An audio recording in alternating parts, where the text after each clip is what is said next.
And then a little bit more about the operations of the devil. So there's two ways he operates: the natural and the supernatural, or you could say the ordinary and the extraordinary.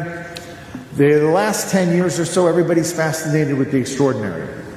What does that look like? That looks like vexations, supernatural things that happen in people's homes, where there's a certain room in the house that's always 30 degrees colder than the rest of the house, or the lights go on and off, or they hear chains dragging in the attic at night, all these sorts of weird things.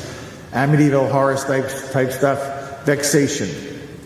Then there's obsession, when the devil attacks somebody's mind and just screams in their head all day long, blasphemies, curses, horrible, perverse thoughts.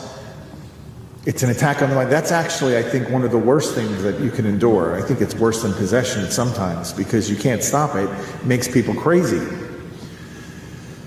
The third is oppression, when he attacks physically the body.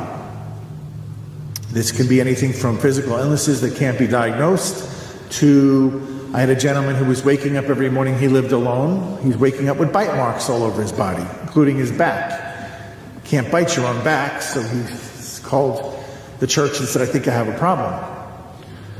Or the final, most egregious of them would be full-on possession, when the devil takes control of your whole body and you have no control over your body, and then you're kind of trapped in your own body.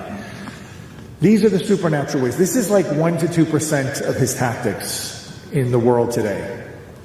Now, the strange and odd thing about these things is that you're not necessarily going to hell with any of these things, you know? Padre Pio suffered from oppression. He was beaten up physically by the devil. So was John Vianney. So was Anthony of the Desert. Many of the saints had physical oppression by the devil. When he knew they couldn't be touched, their soul, through temptation, he then just physically beat them up. And God has to allow this. They can't do anything without God's permission. Why would God allow such a thing? Because these people are at a level of holiness that this is kind of the only cross they can really take on. Their souls are so perfected that it's through the physical beatings that they can offer something back to the Lord to convert to grace to save souls.